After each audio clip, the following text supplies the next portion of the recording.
नमस्कार दोस्तों। आप सभी का स्वागत है योगेन साहू ऑनलाइन क्लासेस में। मैं आपका दोस्त, आपका होस्ट, आपका ट्यूटर दीपक आपका इस प्लेटफॉर्म पर स्वागत करता हूं। हमारी पंचायती राज के सीरीज में आज हम एक नया टॉपिक का अध्ययन करेंगे। काफ़ी इंपॉर्टेंट टॉपिक होने वाला है ये। पंचायती राज व्यवस्था का बेस हम देख चुके हैं। पंचायती राज का संवैधानिकरण भी हम देख चुके हैं, 73वां संविधान संशोधन। उसके बाद ये देखते हैं कि जब पंचायती राज बना तब तो छत्तीसगढ़ अपना अलग था नहीं। अपना छत्तीसगढ़ किसके अंदर था? मध्य प्रदेश के अंदर था। तो मध्य प्रदेश में पंचायती राज की क्या स्थिति हुई और उसके बाद छत्तीसगढ़ में पंचायती राज की क्या स्थिति हुई, इन सब बातों का आज विस्तृत अध्ययन करेंगे। काफी अच्छी क्लास होने वाली है। क्लास में बने रहिए और बिल्कुल तैयारी जारी रखिए, अफवाहों से दूर रहिए, अपने अप्रोच को हमेशा पॉजिटिव रखिए। ठीक है, तो चलिए बिना समय गवाए आज चालू करते हैं आप आज की क्लास। आई होप सो जो शुरू की 4 क्लासें हैं वो आपको पसंद आ रही होगी और आपको कुछ कुछ समझ आ रहा होगा, है ना?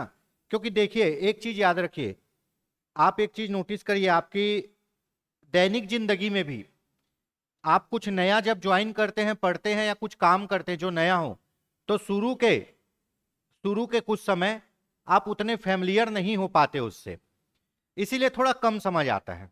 लेकिन जैसे ही अपन उसमें और ज्यादा उसके साथ इंटरेक्ट करते हैं, उसके साथ बिहेवियर करते हैं, और ज्यादा समय देते हैं, चीजें ऑटोमेटिक समझ में आने लगती है। तो मैं यही बोलता हूं, अपनी ऑफलाइन क्लास में भी बोलता हूं, कम से कम 2 से 3 क्लास पेशेंस रख के बैठिए, सब्र करिए, समझ आएगा। ठीक है, ऐसा नहीं है कि आप आज ही आए और आज ही आपको सब चीज आ जाए।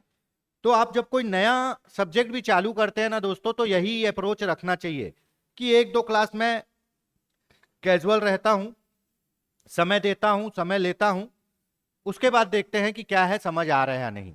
क्योंकि आप पहले दिन ही बोलोगे कि सब चीज समझ आए तो किसी को ऐसा नहीं होता। ठीक है, तो मेरे इस बात को कहने का मतलब यह था कि थोड़ा सा पेशेंस रखिए और कंटिन्यू करिए। जब आप किसी चीज को कंटिन्यू करेंगे ना, तो जरूर आप उस पर महारत हासिल कर लेंगे। आप बहुत जल्दी जल्दी किसी चीज को स्विच करेंगे ना, तो आप किसी चीज को नहीं सीख पाएंगे। तो थोड़ा सा सब्र रख के कंटिन्यू करते हैं। चलिए आज की क्लास चालू करते हैं। आज अपन पढ़ेंगे छत्तीसगढ़ पंचायती राज अधिनियम। ये सब पढ़ चुके थे अपन, ठीक है? छत्तीसगढ़ पंचायती राज अधिनियम। देखिए, जब 73वां संविधान संशोधन लागू हुआ 1993 में, लागू कब हुआ? 24 अप्रैल 1993। इसीलिए 24 अप्रैल को क्या मनाया जाता है? पंचायती राज दिवस मनाया जाता है। ठीक है, छत्तीसगढ़ पंचायती राज अधिनियम जब ये लागू हुआ था तब हम मध्य प्रदेश का एक हिस्सा थे, और उस समय जो लागू हुआ वो अधिनियम था मध्य प्रदेश पंचायती राज अधिनियम। 1 नवंबर 2000 को छत्तीसगढ़ मध्य प्रदेश से अलग हुआ। कितने सालों बाद? 46 सालों बाद। 1 नवंबर 1956 को मध्य प्रदेश बना था और 1 नवंबर 2000 को छत्तीसगढ़ बना। तो कई बार छत्तीसगढ़ के पोर्शन में ये क्वेश्चन पूछ दिया जाता है कि छत्तीसगढ़ कितने सालों तक मध्य प्रदेश का हिस्सा रहा? कितने सालों तक? 46 सालों तक। छत्तीसगढ़ मध्य प्रदेश के कितने भाग को काट के छत्तीसगढ़ बनाया गया है? लगभग 30 या 31%। ठीक है, तो भाई आज छत्तीसगढ़ पंचायती राज अधिनियम है, लेकिन जब लागू हुआ उस समय मध्य प्रदेश पंचायती राज अधिनियम था। तो पहले थोड़ा सा मध्य प्रदेश के संबंध में हम लोग क्या कर लेते हैं? अध्ययन कर लेते हैं। दिनांक 24 जनवरी 1994 को राज्यपाल की अनुमति प्राप्त हुई। अनुमति मध्य प्रदेश राज्य पत्र असाधारण में दिनांक 25 जनवरी 1994 को प्रथम बार प्रकाशित की गई। ठीक है, ये हो गया। देखिए,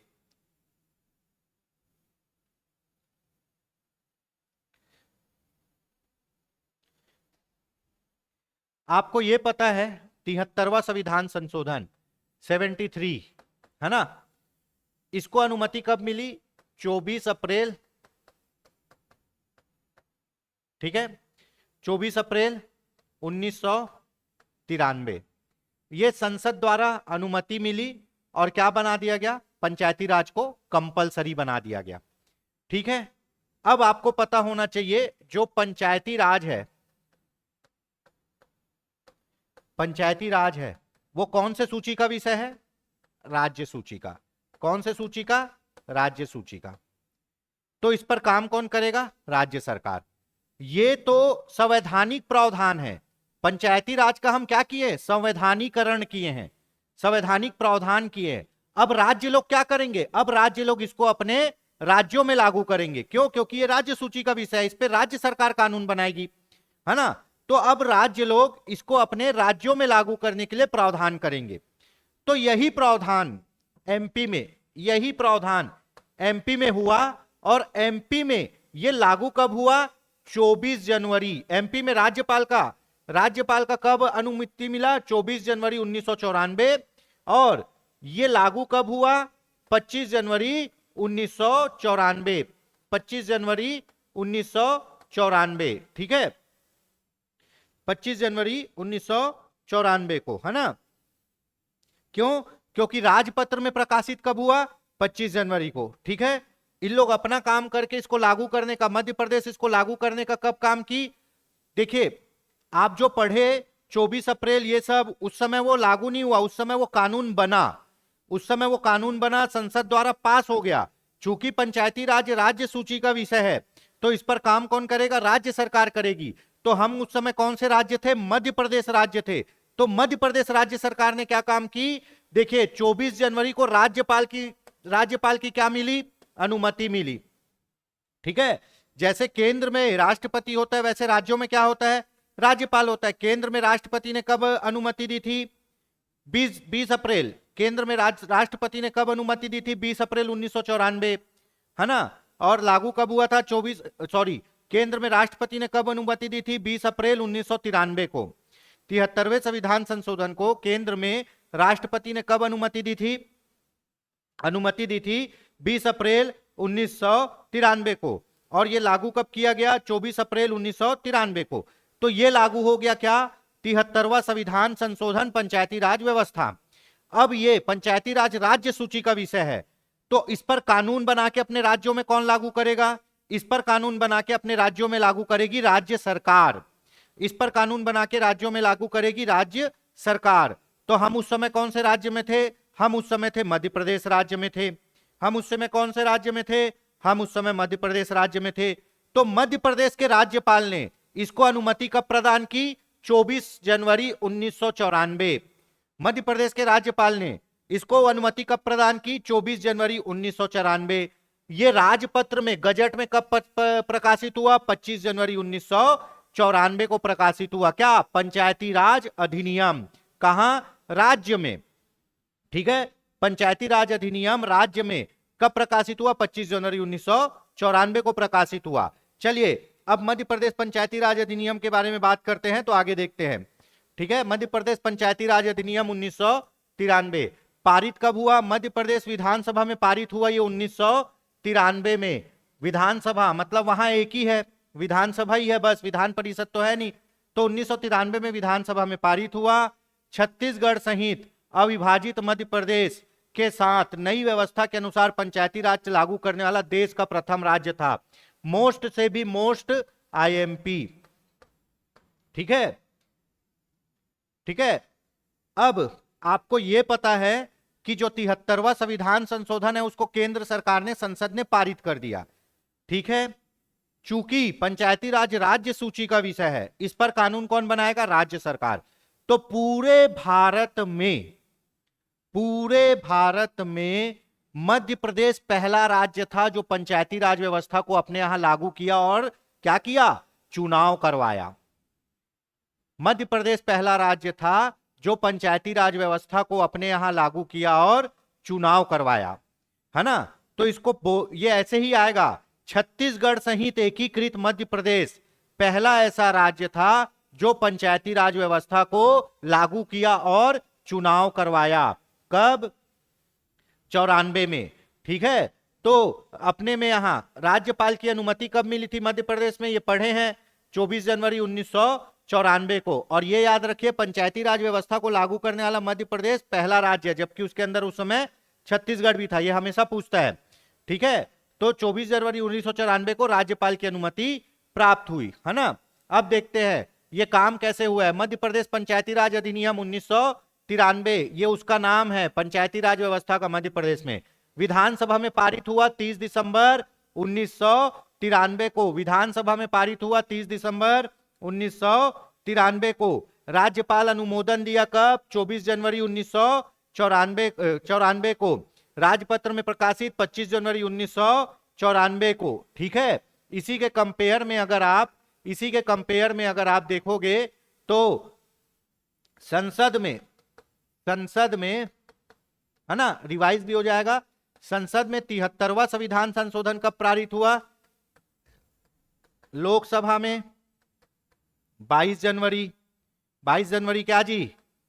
1992। राज्यसभा में एक दिन बढ़ा दो, 23 जनवरी 1992, है ना। उसके बाद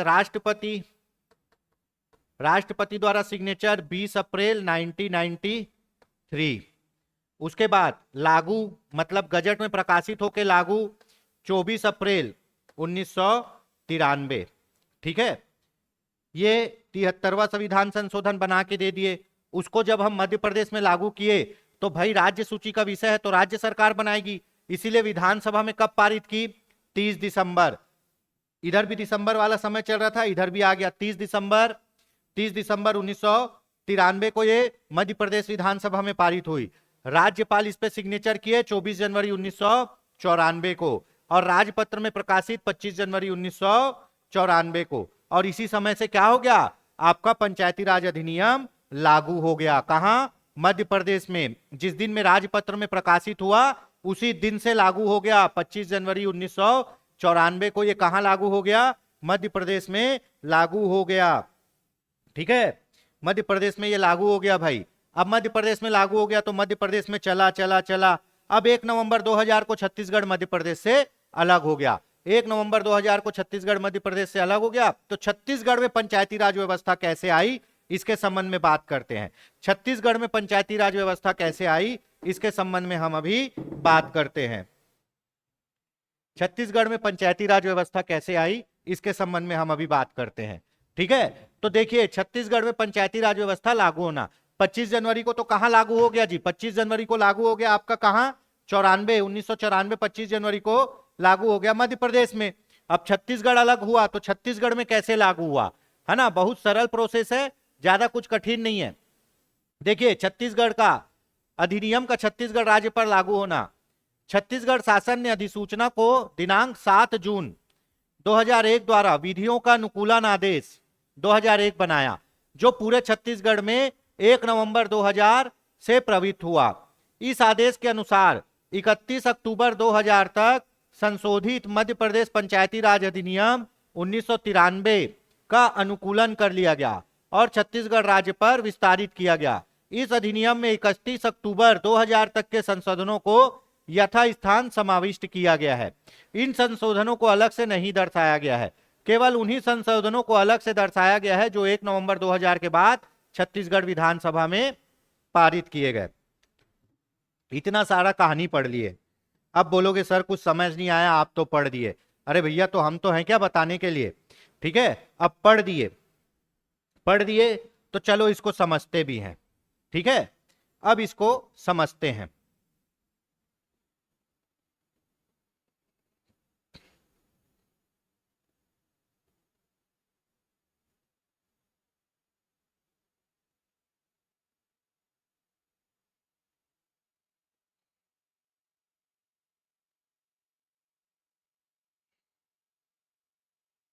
चलिए, छत्तीसगढ़ शासन ने अधिसूचना को दिनांक 7 जून 2001 को विधियों का अनुकूलन आदेश 2001 बनाया और पूरे छत्तीसगढ़ राज्य में 1 नवंबर 2000 को प्रवृत्त हुआ। बैक डेट से लागू किए हैं, डेट पे मत जाइए, मैं समझा रहा हूं।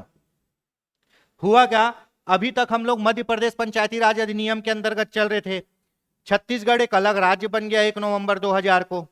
अब 1 नवंबर 2000 को बना तो ऐसा तो नहीं है कि सभी चीजों का बंटवारा उसी दिन हो गया, है ना। जब छत्तीसगढ़ 1 नवंबर 2000 को बना तो धीरे धीरे वो बहुत सी चीजों को मध्य प्रदेश से अलग करते गया। जो चीजें मध्य प्रदेश में लागू थी उन चीजों को छत्तीसगढ़ में लागू किया गया धीरे धीरे। तो पहले हमारे यहाँ जो पंचायती राज व्यवस्था चलती थी वो मध्य प्रदेश की चलती थी। अब मध्य प्रदेश की चलती थी तो हमको अपने यहाँ क्या करना है, पंचायती राज व्यवस्था लागू करना है। तो ये किया गया, है ना, विधियों का अनुकूलन आदेश बनाया गया, विधियों का अनुकूलन आदेश बनाया गया। समय लगता है, कौन से तारीख को बना ये? 7 जून 2001 को। विधियों का अनुकूलन आदेश 7 जून 2001 को बना, 7 जून 2001 को। और उसमें लिखा गया कि भैया छत्तीसगढ़ कब बना? 1 नवंबर। छत्तीसगढ़ कब बना? 1 नवंबर। चलिए, विधियों का अनुकूलन आदेश, विधियों का अनुकूलन आदेश, है ना, अनुकूलन मतलब एडॉप्टेशन, है ना, क्या करना? एडॉप्ट करना, है ना, अनुकूलन मतलब एडॉप्टेशन, ठीक है।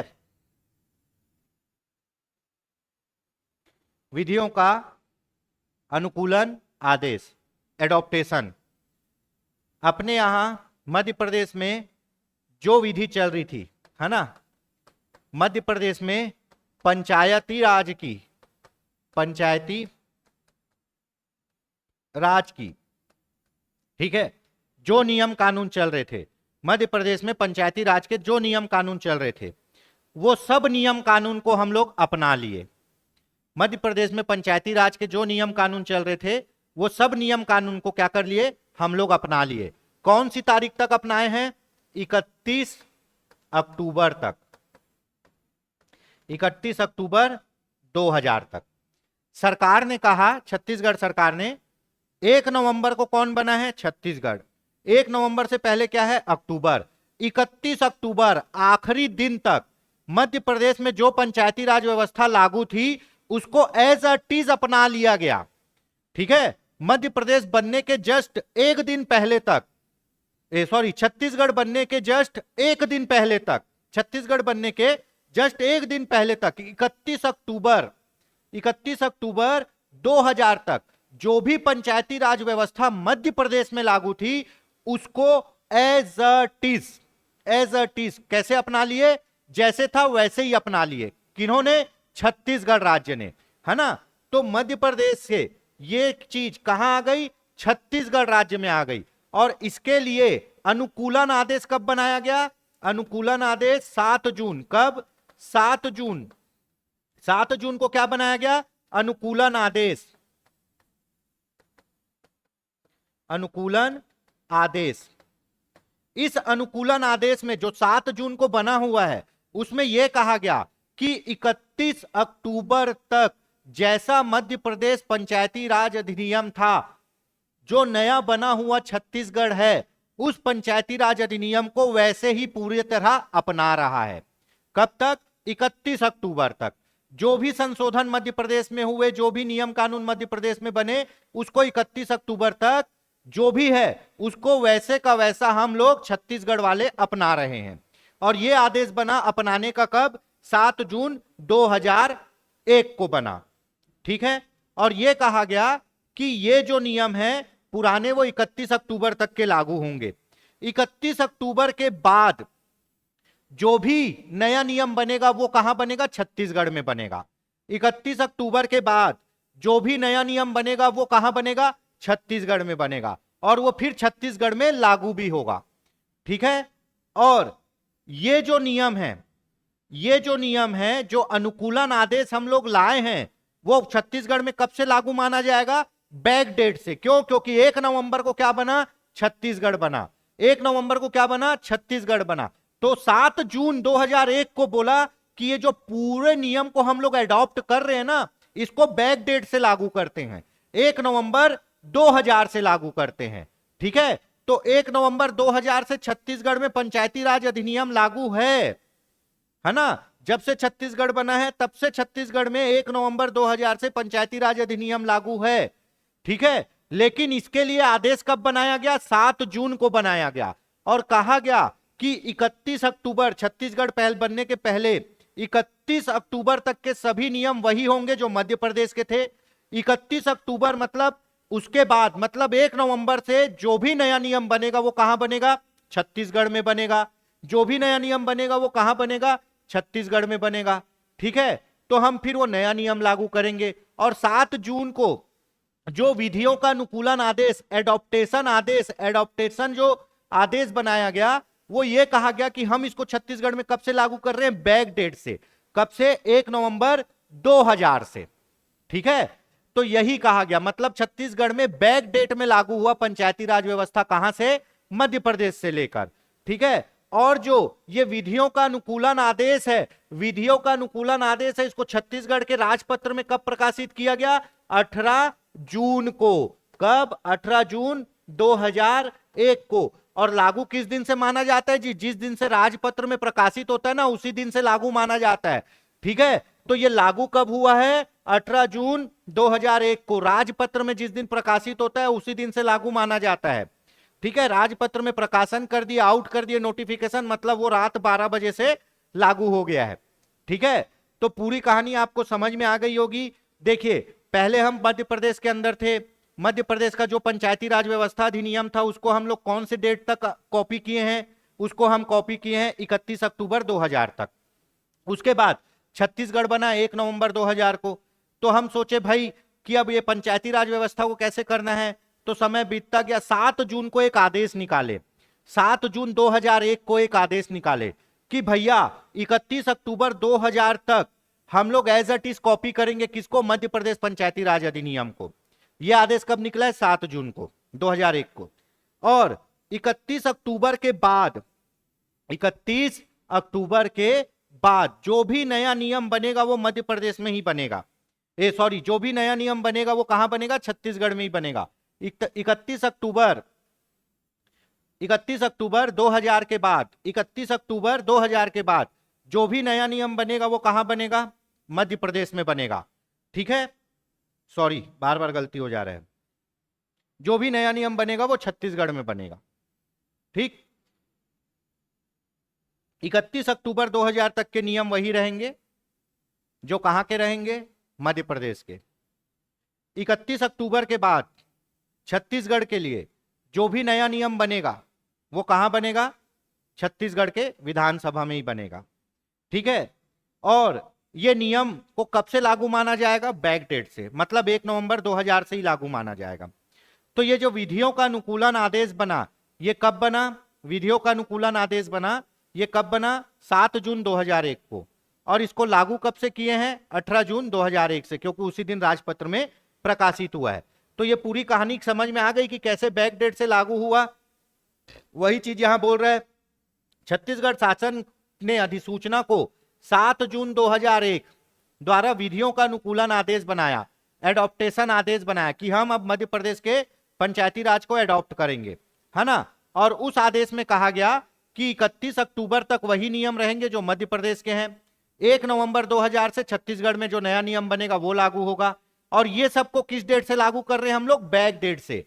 कब से लागू कर रहे हैं? बैक डेट से। 7 जून 2001 को आदेश बनाया गया और उस आदेश में कहा गया कि यह पंचायती राज 1 नवंबर 2000 से लागू माना जाएगा। कब से माना जाएगा? 1 नवंबर 2000 से। इस आदेश के अनुसार 31 अक्टूबर 2000 तक के संशोधन मध्य प्रदेश पंचायती राज अधिनियम को क्या कर लिया गया है? एडॉप्ट कर लिया गया है। किसके द्वारा? छत्तीसगढ़ के द्वारा। और यह पूरे छत्तीसगढ़ पर लागू होगा। उसके बाद 31 अक्टूबर के बाद अगर कोई संशोधन मध्य प्रदेश में किया गया है तो वो छत्तीसगढ़ में लागू नहीं होगा, क्योंकि छत्तीसगढ़ एक अलग राज्य बन गया है। तो 31 अक्टूबर के बाद अगर मध्य प्रदेश में कोई संशोधन किया गया है तो वो छत्तीसगढ़ में लागू नहीं होगा, वो छत्तीसगढ़ में लागू नहीं होगा। अब छत्तीसगढ़ अपना खुद का नियम बना सकता है, ये बात कही गई है। ठीक है, इस अधिनियम में 31 अक्टूबर 2000 तक के संशोधन को यथास्थान समाविष्ट किया गया है, मतलब वैसे का वैसे रखा गया है। इन संशोधन को अलग से नहीं दर्शाया गया है। जो हम लोग अपना छत्तीसगढ़ पंचायती राज अधिनियम बनाया है उसमें दर्शाया नहीं गया है, उधर का पूरा कॉपी कर लिए। केवल उन्हीं संशोधनों को अलग से दर्शाया गया है जो 1 नवंबर 2000 के बाद छत्तीसगढ़ विधानसभा के द्वारा किया गया है। बाकी तो वो पूरा कॉपी किए। अपन नया कब से मान रहे हैं लागू? अपन 1 नवंबर 2000 से मान रहे हैं। ठीक है, तो अब देखते हैं छत्तीसगढ़ में पंचायती राज अधिनियम लागू कैसा हुआ है। विधियों का अनुकूलन आदेश 2000, विधियों का अनुकूलन आदेश किस दिन बनाया गया? 7 जून को बना के आउट कर दिया गया। ठीक है, 7 जून 2000 को बना के आउट कर दिया गया। और उसमें क्या कहा गया कि यह लागू कब से माना जाएगा? बैक डेट से। बैक डेट मतलब जिस दिन से छत्तीसगढ़ बना हुआ है। तो छत्तीसगढ़ में लागू कब से है? ये 1 नवंबर 2000 से। और ये बात बताई कब गई हमको? 7 जून 2001 को। और कहा गया बैक डेट से लागू मानेंगे। विधियों को अनुकूलन आदेश को राजपत्र में कब प्रकाशित किया गया? 18 जून को। और जिस दिन राजपत्र में प्रकाशित होता है उसी दिन लागू माना जाता है। तो होप सो दोस्तों आपको ये पूरी कहानी समझ में आ गई होगी कि छत्तीसगढ़ में पंचायती राज कैसे लागू हुआ। ठीक है, चलिए आगे बढ़ते हैं। तो ये पूछा जाता है विधियों का अनुकूलन आदेश राजपत्र में कब प्रकाशित हुआ? 18 जून को। लागू कब से माना गया है? 1 नवंबर से। लागू कब से माना गया है? 1 नवंबर से। और ये कैसे? बैक डेट में किए हैं। इसीलिए जब कोई बोलेगा ना कि भैया विधियों का अनुकूलन आदेश छत्तीसगढ़ में कब से लागू है, तो आपको 1 नवंबर ही लेना है, क्योंकि हम लोग बैक डेट से लागू किए हैं। डायरेक्ट पूछेगा लागू कब हुआ? 1 नवंबर से। उसके बाद बनाया कब गया? 7 जून को। और राजपत्र में प्रकाशित करके बताया कब गया लोगों को? 18 जून को। पर लागू माना जाएगा 1 नवंबर से। ठीक है, और 31 अक्टूबर 2000 तक के नियम को ही अडॉप्ट किए हैं। उसके बाद के नियम को हम लोग खुद बनाए हैं।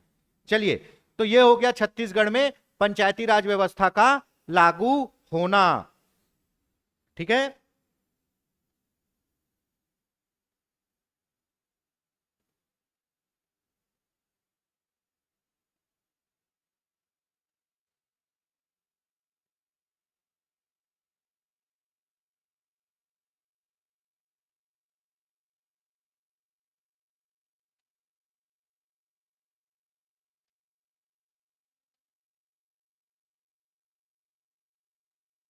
ठीक।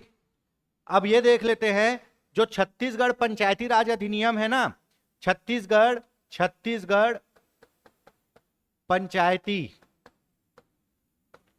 राज अधिनियम, छत्तीसगढ़ पंचायती राज अधिनियम 1900 क्या जी? 93। छत्तीसगढ़ पंचायती राज अधिनियम 1993। 93 क्यों? क्योंकि हम लोग मध्य प्रदेश से अडॉप्ट किए। इसमें कंटेंट क्या है? अध्याय कितने हैं जी? ये एकदम पूछता है, लास्ट एडीओ का क्वेश्चन है। अध्याय है 15। कितने अध्याय हैं? 15। ठीक है, उसके बाद अनुच्छेद कितने हैं? अनुच्छेद कितने हैं जी?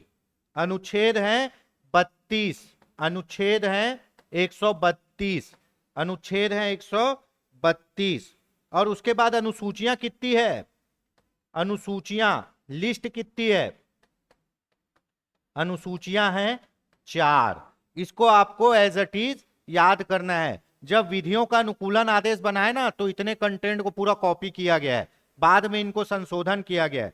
तो छत्तीसगढ़ पंचायती राज अधिनियम में अध्याय है 15, अनुच्छेद है 132, अनुच्छेद है 132, और अनुसूचियां हैं 4।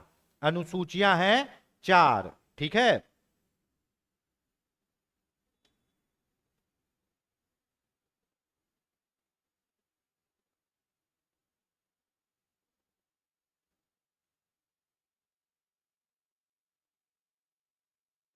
ठीक है।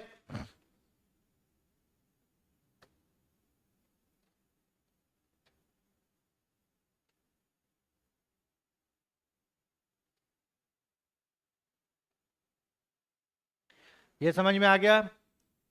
चलिए आगे देखते हैं।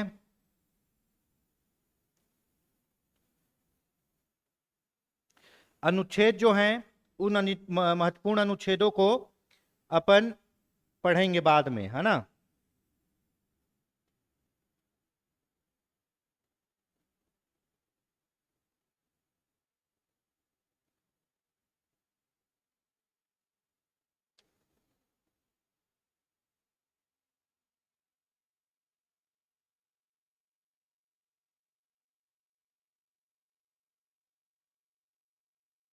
चलिए, बहुत ही मोस्ट इंपॉर्टेंट टॉपिक है दोस्तों, ग्राम सभा, पंचायती राज की बुनियादी इकाई। बहुत ही मोस्ट इंपॉर्टेंट टॉपिक है ये ग्राम सभा का। ठीक है,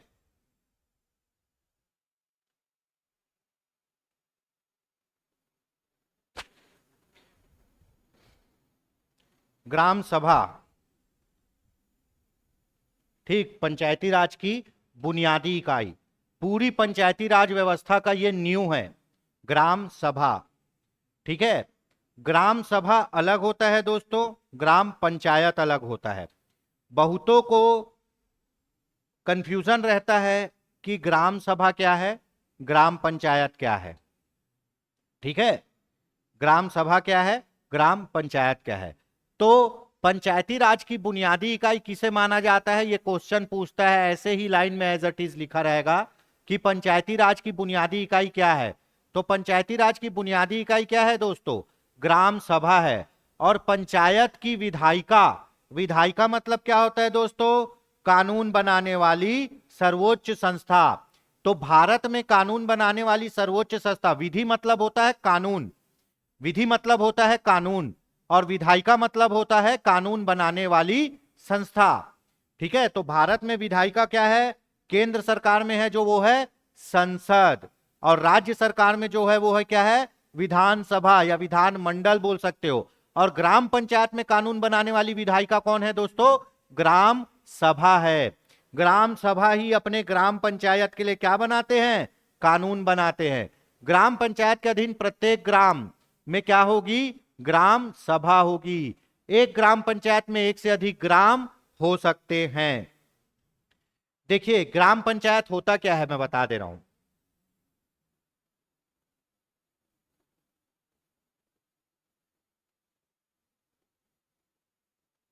ये है ग्राम पंचायत, ग्राम सभा होता क्या है। ग्राम सभा ग्रामीण स्वशासन के न्यूनतम स्तर पर जो लोकतांत्रिक संगठन स्थापित किया गया है वो क्या है, ग्राम सभा है। सबसे नीचे जो लोकतंत्र है पंचायती राज व्यवस्था में, सबसे नीचे का जो लोकतंत्र है वो ग्राम सभा है। ग्राम पंचायत क्षेत्र में शामिल गांव से संबंधित निर्वाचक नामावली में रजिस्ट्रीकृत व्यक्तियों के समूह को क्या कहते हैं, ग्राम सभा कहते हैं। मोस्ट इंपॉर्टेंट, एक जो ग्राम पंचायत है ना, उसका जो वोटर लिस्ट है, चाहे उसमें एक गांव आए चाहे दो गांव आए, कई गांव में जो पंचायत है उसके अंदर दो गांव होते हैं। जहां छोटे छोटे गांव होते हैं वहां दो गांव रख देते हैं, और जहां बड़े गांव होते हैं वहां ग्राम पंचायत में एक ही गांव होता है।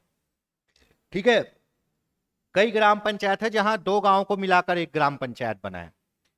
ठीक, और कई गांव है वहां एक ही गांव में एक ग्राम पंचायत है। तो वो जो ग्राम पंचायत के अंदर गांव का जो वोटिंग लिस्ट है, वो उस गांव का जो वोटिंग लिस्ट है उसमें जिस आदमी का भी नाम है वो किसका सदस्य है, ग्राम सभा का सदस्य है।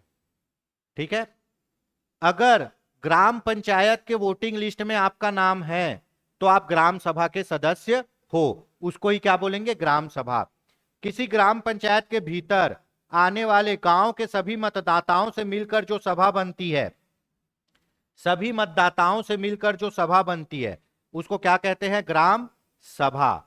वही बात फिर से बोल रहा है कि एक गांव के अंदर जो पंचायत है उसमें जो वोटर लिस्ट है, उस वोटर लिस्ट में गांव के जितने भी लोगों का नाम है उन सब के समूह को क्या कहा जाएगा, ग्राम सभा कहा जाएगा। ठीक है, ग्राम स्तर पर पंचायत क्षेत्र के भीतर समाविष्ट किसी ग्राम से संबंधित निर्वाचन नामावली में पंजीकृत मतदाताओं को क्या कहा जाता है, ग्राम सभा कहा जाता है। क्या कहा जाता है, ग्राम सभा कहा जाता है। या ग्राम पंचायत क्षेत्र के भीतर समाविष्ट किसी वन ग्राम या राजस्व ग्राम से संबंधित निर्वाचक नामावली, वोटर लिस्ट, मतदाता सूची में पंजीकृत व्यक्तियों से मिलकर बनने वाला कोई निकाय क्या कहलाता है, ग्राम सभा कहते हैं। गांव दो टाइप के होते हैं, एक राजस्व ग्राम होता है और एक वन ग्राम होता है ना। राजस्व ग्राम और वन ग्राम, इसको भी ग्राम सभा में लिया जाता है। ठीक है, तो अब ग्राम सभा क्या होती है देख लेते, पढ़ लिए ना कि भाई, पढ़ लिए ना क्या, ग्राम सभा क्या होती है कि भाई उस गांव के मतलब उस पंचायत के अंदर जितने गांव हैं उनके वोटर लिस्ट में जिन लोगों का नाम है उनका समूह क्या कहलाएगा, ग्राम सभा कहलाएगा।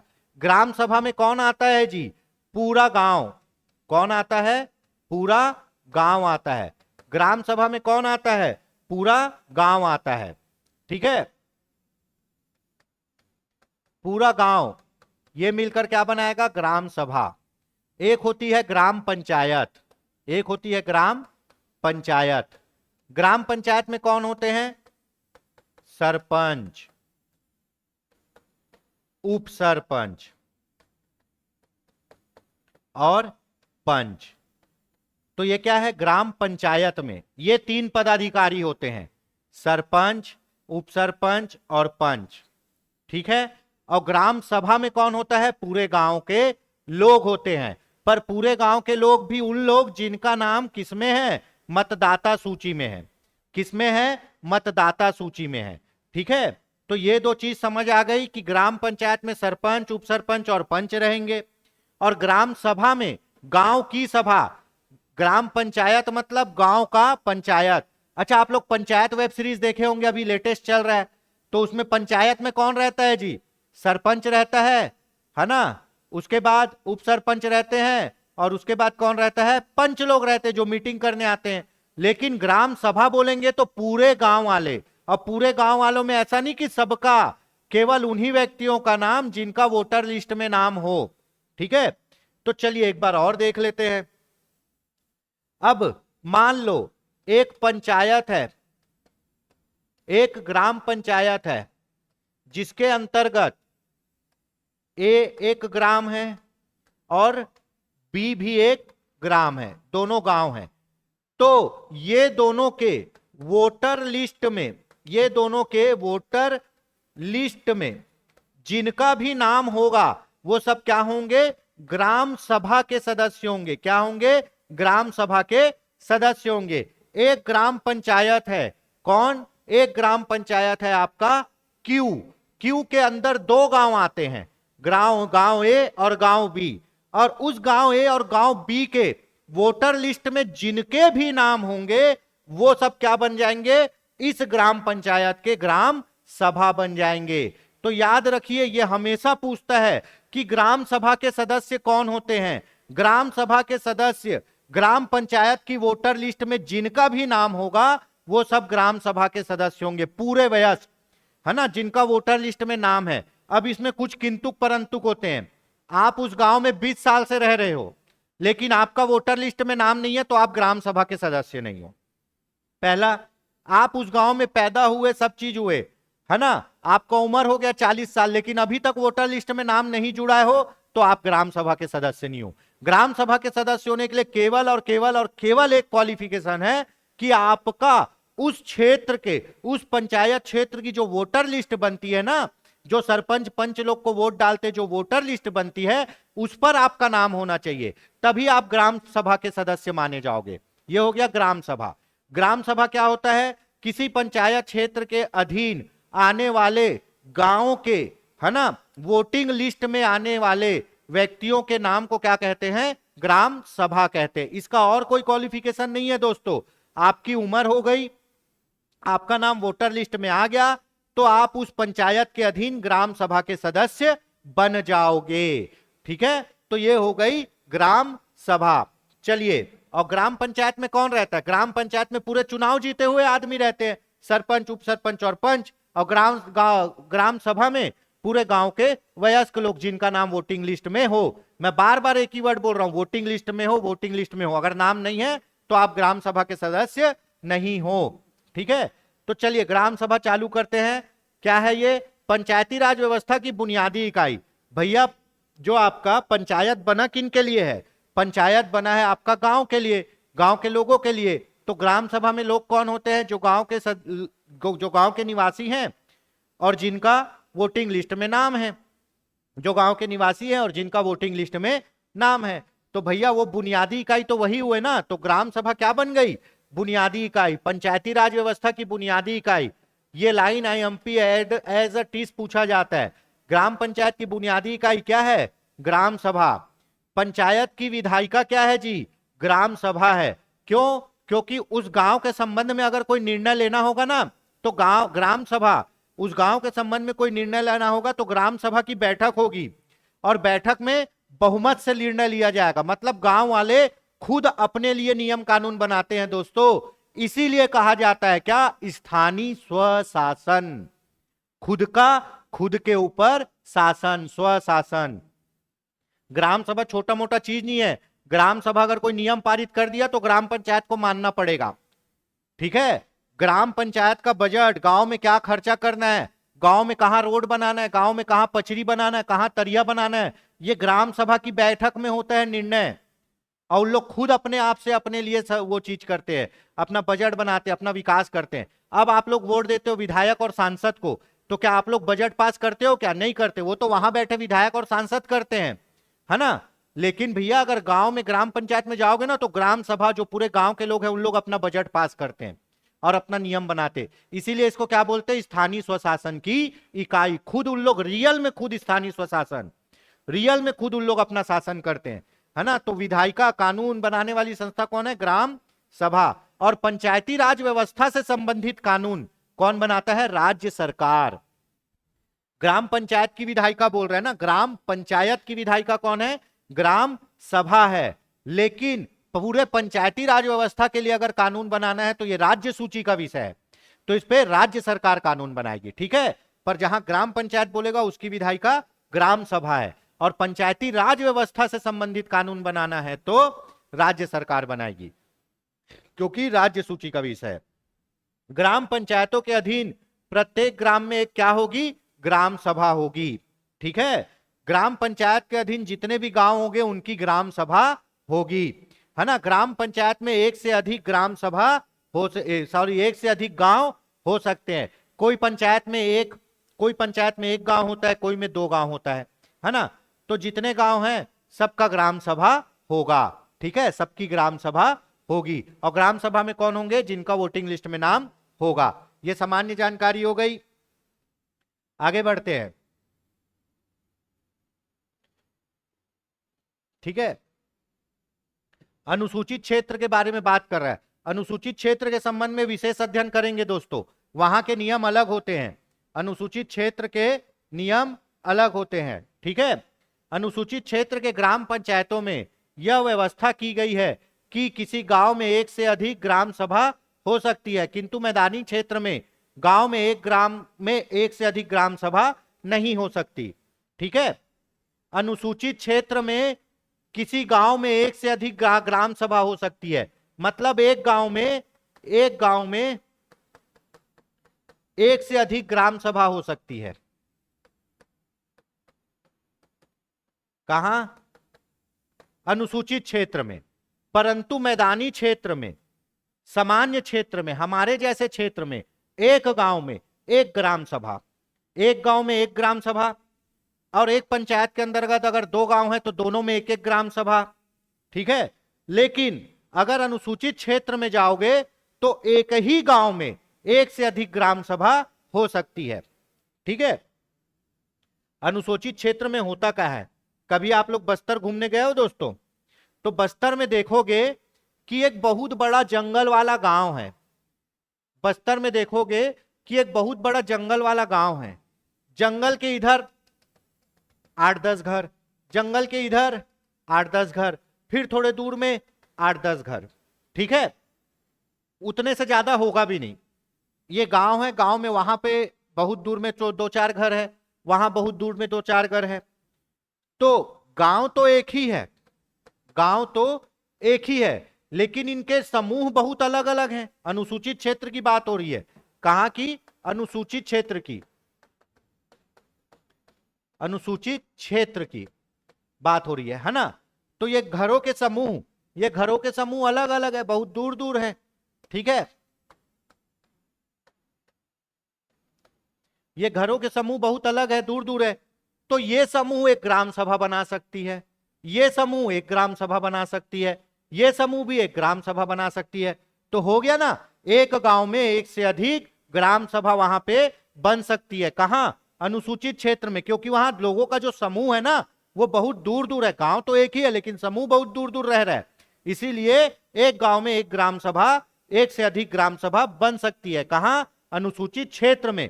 परंतु सामान्य क्षेत्र में, मैदानी क्षेत्र में एक गांव में एक ही ग्राम सभा बनेगी। ठीक है, चलिए वापस चलते हैं। अब देखते हैं, अनुसूचित क्षेत्र के लिए एक गांव में एक से अधिक ग्राम सभा हो सकती है, जिसका आधार क्या है? जिसका आधार है ग्राम या ग्रामों के समूह के लिए, पारा के समूह जिसमें मोहल्ला, मजरा टोला आदि शामिल है, आवास या आवासों का समूह, अभी बताया ना।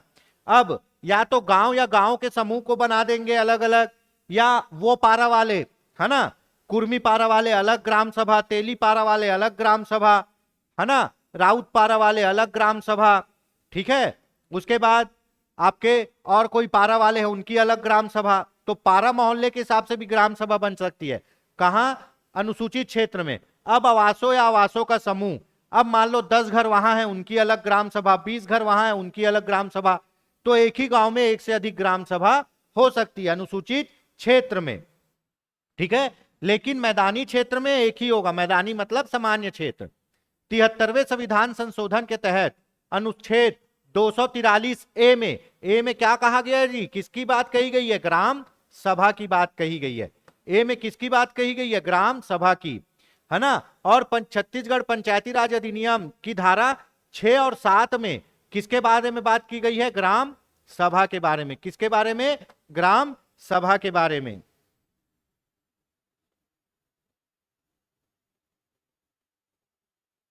ठीक है, ग्राम सभा के बारे में। धारा 6 में, धारा 6 में क्या कहा गया है? धारा 6 में कहा गया है ग्राम सभा का सम्मिलन, बैठक, सम्मिलन मतलब बैठक, ग्राम सभा का सम्मिलन, है ना। और धारा 7 में क्या कहा गया है? धारा 7 में कहा गया है ग्राम पंचायत के, ग्राम सभा के कार्य शक्तियां, क्या? कार्य शक्ति और वार्षिक सम्मिलन, वार्षिक सम्मिलन। अब ये देखो, ये बोल रहा है कि ग्राम सभा के बारे में पंचायती राज व्यवस्था में कहां कहां बात कही गई है। तो सबसे पहले तो आपको पता है 243 ए ग्राम सभा, 243 बी गठन, 243 सी संरचना, 243 डी आरक्षण। ठीक है, यहां तक हो गया। चलिए, उसके बाद अनुसूचित क्षेत्र में ग्राम सभा का गठन धारा 129 क ख ग में वर्णित है। बहुत इंपॉर्टेंट है दोस्तों, ये बहुत पूछता है। ये तो सामान्य क्षेत्र के लिए, धारा 6 और 7 में किसके लिए बात कही गई है? सामान्य क्षेत्र के लिए, मैदानी क्षेत्र के लिए। लेकिन अनुसूचित क्षेत्र के लिए, अनुसूचित क्षेत्र के लिए कौन से अनुच्छेद में बात करी गई है? 129 क ख और ग में, है ना। तो अनुसूचित क्षेत्र की ग्राम सभा के संबंध में कहां पे प्रावधान किया गया है? अनुसूचित क्षेत्र की ग्राम सभा के संबंध में प्रावधान आपका अनुच्छेद 129 में किया गया है। अनुसूचित क्षेत्रों में पंचायती राज व्यवस्था के लिए पेशा कानून 1996, अनुसूचित क्षेत्र में पंचायतों के लिए विशिष्ट उपबंध कौन सा कानून है? पेशा कानून है ना। अनुसूचित क्षेत्र में ग्राम पंचायतों के लिए विशिष्ट उपबंध किया गया है, उस कानून का नाम क्या है? पेशा कानून।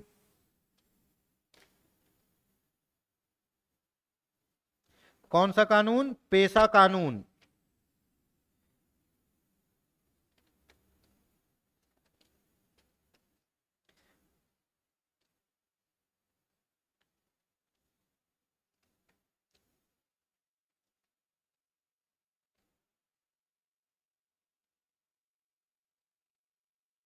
ठीक है, अनुसूचित क्षेत्रों पर विस्तार, है ना। कौन सा?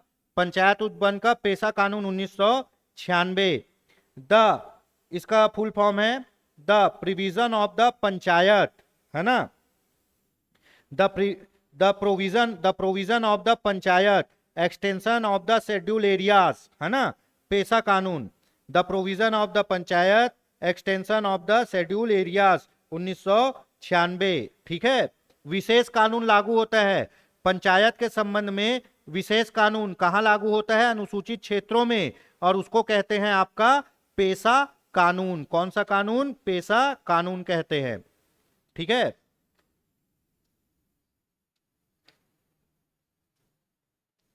ठीक। तो ये याद रखिएगा कि अनुसूचित क्षेत्र में ग्राम सभा के बारे में बात कही गई है अनुच्छेद 129 क ख ग में, और अनुसूचित क्षेत्र में पंचायती राज व्यवस्था के लिए एक अलग कानून लागू किया गया है 1996 से, जिसको बोलते हैं पेशा कानून। ठीक है, चलिए आगे बढ़ते हैं। अब अनुसूचित क्षेत्र और सामान्य क्षेत्र में ग्राम सभा के बारे में अध्ययन कर लिए। अब पंचायती राज व्यवस्था में ग्राम सभा से क्या अभिप्राय है। ग्रामीण स्वशासन के न्यूनतम स्तर पर जो लोकतांत्रिक संगठन स्थापित किया गया है उसे ग्राम सभा कहते हैं।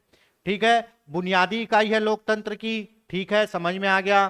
ग्राम पंचायत क्षेत्र में शामिल गांव से संबंधित निर्वाचन नामावली में रजिस्ट्रीकृत व्यक्तियों के समूह को ग्राम सभा कहते हैं। बता दिए कि गांव के अंदर जिनके भी लोगों के नाम वोटिंग लिस्ट में है सब ग्राम सभा के सदस्य होंगे। उसके बाद किसी ग्राम पंचायत के भीतर आने वाले गांव के सभी मतदाताओं से मिलकर जो भी समूह बनेगा उसको ग्राम सभा बोलेंगे। फिर वोटर लिस्ट की बात, ग्राम पंचायत स्तर के क्षेत्र के भीतर समाविष्ट किसी ग्राम में संबंधित निर्वाचन नामावली में पंजीकृत व्यक्तियों का समूह ग्राम सभा कहलाता है, ये भी ठीक है। पंचायत क्षेत्र के भीतर समाविष्ट किसी वन ग्राम या राजस्व ग्राम से संबंधित निर्वाचन नामावली, वोटर लिस्ट, मतदाता सूची में पंजीकृत व्यक्तियों से मिलकर बनने वाला कोई समूह क्या है, ग्राम सभा है। कुल मिला के पंचायत क्षेत्र के वोटर लिस्ट में जिसका नाम आता है वो किसमें शामिल है, ग्राम सभा में। अब मोस्ट इंपॉर्टेंट, ग्राम सभा के संबंध में अधिसूचना। राज्यपाल लोक अधिसूचना द्वारा किसी ग्राम या ग्रामों के समूह को इस अधिनियम के प्रयोजन के लिए ग्राम के रूप में विनिर्दिष्ट करेगा। बहुत पूछा जाता है ये, कोई ग्राम सभा है या कोई नया ग्राम सभा बना है उसकी अधिसूचना कौन जारी करता है, राज्यपाल। ठीक है, ग्राम सभा के संबंध में अधिसूचना कौन जारी करता है, राज्यपाल। किसी गांव को मिलाकर ग्राम सभा बनाना है या कोई नया ग्राम सभा बन रहा है या कुछ अधिसूचना ग्राम सभा के संबंध में कौन जारी करता है, राज्यपाल। नए ग्राम सभा की अधिसूचना कौन जारी करेगा, राज्यपाल। कोई नया ग्राम सभा बना दिया उसकी अधिसूचना राज्यपाल। सदस्य कौन होगा, ग्राम सभा का सदस्य, बार बार बोल रहा हूं, ठीक है, उस ग्राम पंचायत, पंचायत का जो वोटिंग लिस्ट है, पंचायत का जो वोटिंग लिस्ट है उसके अंतर्गत जो भी लोगों के नाम आते हैं वो ग्राम सभा के सदस्य होंगे। ठीक है, उसके बाद ग्राम में रहने वाला व्यक्ति जो विधानसभा निर्वाचन नामावली में पंजीकृत किए जाने के लिए योग्य है, जिसका नाम आपका विधानसभा के निर्वाचन में निर्वाचन नामावली में पंजीकृत किए जाने के योग्य है, वो भी व्यक्ति। मोस्टली यहां उन व्यक्तियों को लिया जाता है जिनका नाम किसमें है, वोटिंग लिस्ट में है। ठीक है, चलिए अब देखते हैं ग्राम सभा में कौन लोग होते हैं जिनका नाम वोटिंग लिस्ट में है, उन लोग ग्राम सभा में होते हैं। तो अब वोटिंग लिस्ट भी बनाना बहुत बड़ी जिम्मेदारी है ना। धारा 4 छत्तीसगढ़ पंचायती राज अधिनियम की धारा 4 ग्राम सभा की मतदाता सूची, है ना, छत्तीसगढ़ अधिनियम की धारा 4, है ना, ग्राम सभा की मतदाता सूची। प्रत्येक ग्राम के लिए एक मतदाता सूची होगी और उसमें जिसका नाम होगा वो ग्राम सभा का सदस्य होगा। ठीक है, एक गांव के अंदर, एक पंचायत के अंदर जितने भी गांव होंगे सबका वोटिंग लिस्ट होगा। जैसे आपके मोहल्ले का अलग वोटिंग लिस्ट होता है, बाजू वाले वार्ड का अलग वोटिंग लिस्ट होता है ना, मोहल्ले का भी अलग वोटिंग लिस्ट होता है। तो वैसे ही प्रत्येक ग्राम का अलग वोटिंग लिस्ट होगा, है ना। ग्राम में मतदाताओं का रजिस्ट्रीकरण, प्रत्येक गांव की एक मतदाता सूची होगी। कोई भी व्यक्ति जो उस ग्राम का मामूली तौर पर निवासी है उस गांव की मतदाता सूची में रजिस्ट्रीकृत किए जाने का हकदार होगा। हर गांव का एक क्या होगा, वोटर लिस्ट होगा। और जो भी आदमी उस गांव में रह रहा है ना, जो भी आदमी उस गांव में रह रहा है तो वो उस गांव के वोटिंग लिस्ट में अपना नाम जुड़ाने का हकदार होगा। प्रत्येक ग्राम के ऐसे प्रत्येक व्यक्ति जो उस ग्राम में संबंधित विधानसभा निर्वाचन नामावली में पंजीकृत किए जाने के लिए पात्रता रखता है। ठीक है, इसमें रजिस्ट्रेशन किसका होगा उसकी बात कर रहे हैं, है ना। अब मान लो, ठीक है, प्रत्येक गांव की एक मतदाता सूची होगी और कोई भी व्यक्ति जो उस गांव में रह रहा है वो उस मतदाता सूची में नाम जुड़वाने के लिए पात्र होगा।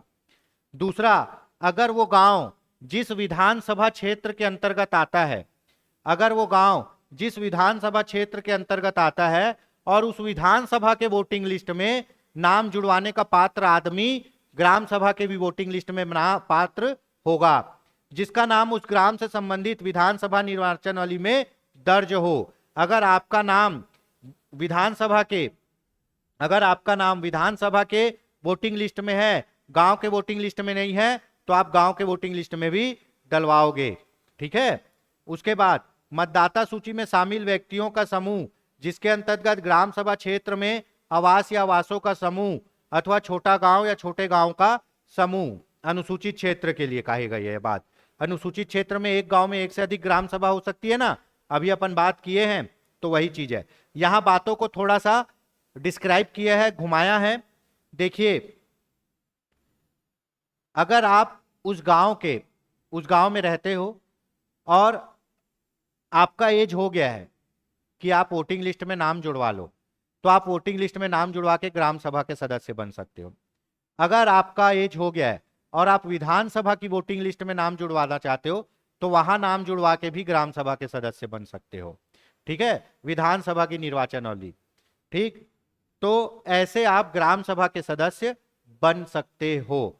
तो कुल मिला के ग्राम सभा का सदस्य वही आदमी होगा जिसका नाम वोटिंग लिस्ट में है, या जो अहर्थ है, या जो वोटिंग लिस्ट में जुड़वाने के हकदार है। पर मोस्टली वोटिंग लिस्ट में जिनका नाम है उन्हीं को मानते हैं। ठीक है, तो ये हो गया। चलिए, मतदाता सूची कैसे तैयार होगी उसके संबंध में बात कर रहे थे। तो जो आदमी गांव में रहता है उसका नाम भाई जोड़ सकते हैं। अगर जिस गांव में रह रहा है वो गांव जिस विधानसभा क्षेत्र के अंतर्गत आता है उसमें अगर आपका नाम है तो आप ग्राम सभा के में भी आपका नाम रहेगा। ठीक है, वही सब बातों का यहाँ पे जिक्र किया गया है। इसको एक बार अच्छे से पढ़ लेना, क्योंकि ये क्वेश्चन के ऑप्शन में ऐसे टाइप के ही आपको ऑप्शन मिलेंगे। तो ये तो नॉर्मली बात है, प्रत्येक ग्राम का प्रत्येक व्यक्ति जो उस ग्राम से संबंधित विधानसभा। अब मान लो आप रहते हो कौन से गांव में, आप रहते हो, मान लो कोई गांव है, ठीक है, पाटन विधानसभा के अंतर्गत। अब आपका गांव है कौन सा, पाटन विधानसभा के अंतर्गत आपका गांव है देवादा मान लेते हैं। तो देवादा के ग्राम सभा में आपका नाम तो है, क्योंकि आप पंचायत की वोटिंग लिस्ट में आपका नाम है। पंचायत की वोटिंग लिस्ट मतलब वो गांव की वोटिंग लिस्ट। लेकिन जब पाटन विधानसभा का पूरा वोटिंग लिस्ट बनेगा तो उसमें और भी बहुत से गांव होंगे, तो उसमें भी अगर आपका नाम रहेगा तो आप ऑटोमेटिक ही कहां आ जाओगे, ग्राम सभा के लिस्ट में भी आ जाओगे। ठीक है, चलिए आगे बढ़ते हैं। परंतु क्या क्या इसमें किंतु जुड़ गया है। यदि किसी व्यक्ति का नाम अन्य स्थानीय प्राधिकारी से संबंधित निर्वाचन नामावली में पंजीकृत है, वह ग्राम की मतदाता सूची में पंजीकृत कराने का अधिकार नहीं होगा। अब मान लो मैं रहता हूं शहर में, मैं रहता हूं कहां, शहर में, और मैं आता हूं नगर निगम के अंतर्गत, और मेरा गांव है पाटन। तो भैया मैं नगर निगम में अगर मेरा नाम है निर्वाचन नामावली में, मैं नगर निगम में वोट डालता हूं, नगर निगम में मेरा नाम है निर्वाचन नामावली में, तो मेरा नाम फिर मेरे गांव के ग्राम सभा में नहीं जुड़ पाएगा, क्योंकि मेरा नाम ऑलरेडी यहां पे है। कोई व्यक्ति एक से अधिक ग्राम की मतदाता सूची में अपना नाम पंजीकृत कराने का अधिकार नहीं होगा। अब भैया आपका नाम इधर, ये आपका नाम ये गांव में भी है, आपका नाम वो गांव में भी है, ऐसा नहीं होगा। याद रखिए, पूरे इंडिया में केवल एक ही जगह आपका नाम मतदाता सूची में रहेगा। ऐसा नहीं कि मैं कुछ साल जॉब करने गया, कहां, बस्तर, तो बस्तर में भी मतदाता सूची में नाम जुड़वा लिया हूं, यहां भी मेरा मतदाता सूची में नाम है। एक आदमी का एक ही जगह रहता है, ठीक है। हालांकि कई जगह डबल डबल रहते हैं, लेकिन वो गलत है। आपका नाम कटवाना जरूरी है मतदाता सूची से, एक ही जगह रहना है। तो आप शहर में भी नगर पालिका में भी नाम जुड़वा के रख लोगे बोलोगे, और अपने पुराने गांव में जाके ग्राम सभा में भी नाम जुड़वा के रख लोगे बोलोगे, तो ऐसा नहीं होगा, एक ही जगह होगा। और कोई भी व्यक्ति का एक ही जगह वोटिंग लिस्ट में नाम होगा। यदि व्यक्ति विधानसभा निर्वाचन नामावली में पंजीकृत किए जाने के लिए अपात्र है, पर किसी ग्राम की मतदाता सूची में पंजीकृत किए जाने के लिए अपात्र होगा। जाहिर सी बात है, अगर आपका विधानसभा के वोटिंग लिस्ट में नाम नहीं है, आप किसी कारण से अपात्र हो गए हैं, विधानसभा की वोटिंग लिस्ट में नाम जुड़वाने गए और आपका उम्र निकला 17 साल, है ना, 18 साल में नाम जुड़ता है ना, आप विधानसभा की वोटिंग लिस्ट में नाम जुड़वाने गए और आपका उम्र निकला 17 साल और आप क्या हो गए, अपात्र हो गए, आपको बोल दिए अगले साल आना, तो ऐसा नहीं है कि आप झूठ बोल के ग्राम सभा में अपना नाम जुड़वा लोगे, नहीं। अगर आप वहां अपात्र हो गए हो वोटिंग लिस्ट में, तो आप यहां भी अपात्र हो जाओगे वोटिंग लिस्ट में, क्योंकि वोटिंग लिस्ट एक ही रहती है ना। हर चुनाव में अलग अलग चुनाव के हिसाब से उसको बांट दिया जाता है। ठीक है, चलिए, अगर आप किसमें विधानसभा के निर्वाचनावली में भी अपात्र हो नाम जुड़वाने के, तो ग्राम सभा में भी अपात्र हो जाओगे। ठीक है, अब ग्राम सभा का कार्यकाल देखते हैं दोस्तों। आपको पता है ग्राम सभा एक स्थायी संस्था है जो कभी भी भंग नहीं होती। क्यों? क्योंकि भैया भंग कौन होगा? जो चुनाव जीत के आएगा उन लोग को हटाओगे ना। जो चुनाव जीत के आया ही नहीं है उसको कैसे हटा दोगे? और ग्राम सभा के सदस्य कौन होते हैं? उस गांव के वोटिंग लिस्ट में जिनका नाम है वो ग्राम सभा के सदस्य होते हैं। तो उसको आप भंग कैसे करोगे? वो तो भंग होगा ही नहीं ना, आपका नाम तो वोटिंग लिस्ट में रहेगा। हाँ, सदस्य जुड़ सकते हैं, सदस्य कट सकते हैं। अब कोई नया आदमी गांव में रहने आया और वो उस गांव के वोटर लिस्ट में अपना नाम लिखवा लिया तो वो सदस्य जुड़ गया। अब कोई नया आदमी, कोई पुराना आदमी गांव से बाहर चले गया, शहर में रहता है, शहर में अपना नाम जुड़वा लिया तो उसका गांव से नाम कट जाएगा। सदस्य आएंगे जाएंगे, उनमें कोई रोक टोक नहीं है। सदस्य आएंगे जाएंगे, उनमें रोक टोक नहीं है। लेकिन भैया ग्राम सभा कभी भी भंग नहीं होती। जैसे आपका राज्यसभा कभी भंग नहीं होती, विधान परिषद कभी भंग नहीं होती, वैसे ही ग्राम सभा भी कभी भंग नहीं होती। यह एक स्थायी संस्था है, यह एक स्थायी संस्था है। कोई व्यक्ति आजीवन ग्राम सभा का सदस्य रह सकता है। जब तक जिंदा हो तब तक वोट डालने जाओगे ना।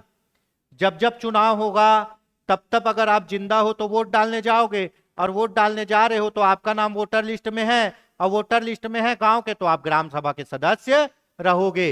यही एकमात्र संस्था है दोस्तों जिसके आप आजीवन सदस्य रह सकते हो। क्यों? क्योंकि राज्यसभा का सदस्य भी 6 साल तक रहता है, विधान परिषद का भी 6 साल तक रहता है।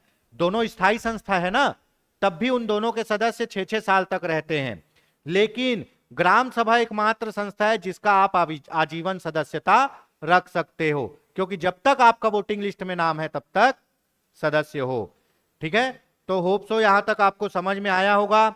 आज के लिए इतना ही, इसके बैठक को कल एकदम अच्छे से देखेंगे।